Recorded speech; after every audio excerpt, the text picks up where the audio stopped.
Selamat malam semuanya, balik lagi di sini Tengah Malam, masih bareng gue Bimo, teman ngobrolin film tiap malam. Hari ini gue akan ngebahas Woman of the Hour. Gila, ini salah satu debut dari Anna Kendrick sebagai sutradara. Gue salah satu fansnya Anna Kendrick, dimana cup songnya, gila. I got my ticket for the long way. Gila. Itu salah satu film yang berkesan banget buat gue. Gue suka banget Pitch Perfect pertama, dan ternyata gue gak nyangka dari mukanya dia mendirect sebuah film yang gue gak expect. Film pertamanya adalah sebuah film thriller yang tanpa berdarah-darah, tapi bisa membuat film yang cukup bagus di sini. Mengambil era 70-an, mengambil sebuah kisah nyata. Wah, gokil, kita akan cerita. Tapi sebelum masuk ke sana, gue mau ngingetin kalian jangan lupa untuk like, subscribe, sama komen. Apapun tulis di kolom komentar lah. Gue harap support dari kalian juga untuk channel ini gitu ya. Kali ini kita akan bahas Woman of the Hours. Gila, Anna Kendrick debutnya di film Netflix. Gue sampai gak nyangka apa dia cuma numpang nama ya, pasti yang lain nih, dia bukan sutradaranya nih gitu. Tapi ternyata bener dia sutradaranya, dan menurutku potensial banget untuk dia direct film-film lainnya gitu ya. Gue suka banget dimana ini bercerita tentang sebuah pembunuh berantai di sana. Korbannya kurang lebih diisukan 130 orang. Modusnya cukup unik. Dia ganteng, ya biasa baik sama cewek gitu, dideketin ceweknya sampai akhirnya dibunuh dengan cara yang cukup kejam lah gitu. Dari foto juga gitu, yang dimana di sini menceritakan sebuah karakter utama, gue lupa nama karakternya, si Anna Kendrick ini.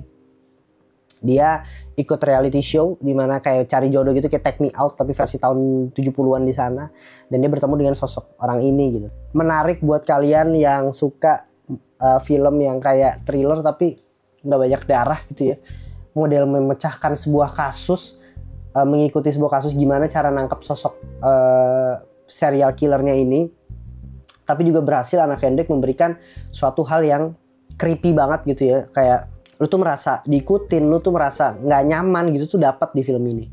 Tapi yang menurut gue mendapat pujian besar adalah gimana Anna Kendrick mengambil set 70-an yang gue rasa itu bagus banget gitu ya. Gue suka dari production value-nya gitu ya.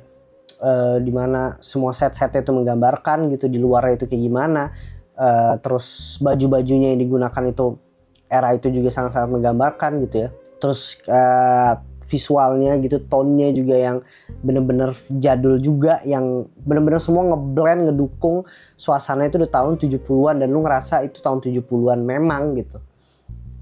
Berhasil lah deliver itu gitu. Terus filmnya juga bercerita dengan sangat baik. Gue suka juga gimana film ini sangat-sangat bisa bercerita gitu ya. Karakter-karakternya juga bisa dieksplor satu-satu untuk ngebuka karakter utama, bukan karakter utama, tapi serial killer itu seperti apa, motifnya seperti apa, kengeriannya seperti apa. Itu berhasil di deliver juga sama film ini dengan baik gitu. Dengan ketika di ajang apa ya, bisa dibilang ajang pencarian jodoh itu berlangsung, pertanyaan-pertanyaan yang diberikan, jawaban-jawaban yang diberikan itu cukup bisa menggambarkan siapa sosok ini dan kenapa dia bisa mendapatkan wanita yang begitu banyak gitu. Apalagi ya menurut gue ya, ini mungkin menurut gue salah satu film di Netflix yang lagi bagus-bagusnya juga gitu ya.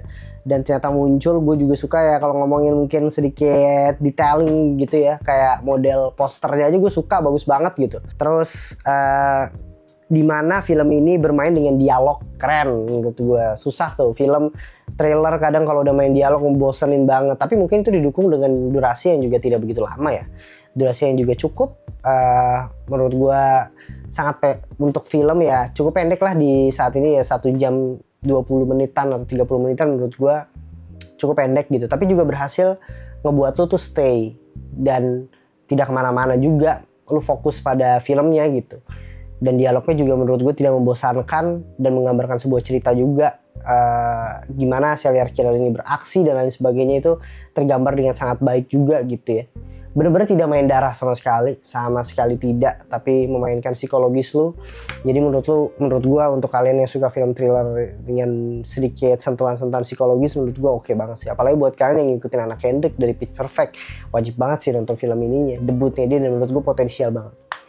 Paling itu doang ya kayaknya, gue nggak banyak komen sih ya untuk Woman of the Hours gitu.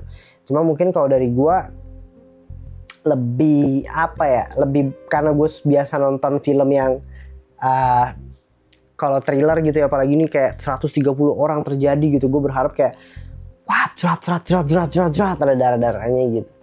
Tapi kan itu cuma di pikiran gue doang ya. Maksud gue masih bisa dieksekusi dengan sutradara lain yang memang cocok. Tapi Anna Kendrick kan memilih pendekatan yang berbeda dan which is itu juga bagus gitu. Segitu aja sih ya kayaknya untuk film Woman of the Hours buat kalian yang kira-kira suka juga untuk nonton filmnya Anna Kendrick, langsung aja ditonton. Nih salah satu film terbaiknya dia menurut gue. Terlepas dari dia yang main juga, tapi sebagai dia director itu juga oke banget di situ. Buat kalian gimana? Tulis di kolom komentar karena gue akan bacain komen kalian dan review kalian. Jadi bisa dibilang ini rekomendasi film tontonan yang cocok lah untuk nemenin malam kalian. Sekitar di Stream Tengah Malam, sampai ketemu di episode berikutnya. Bye, selamat malam.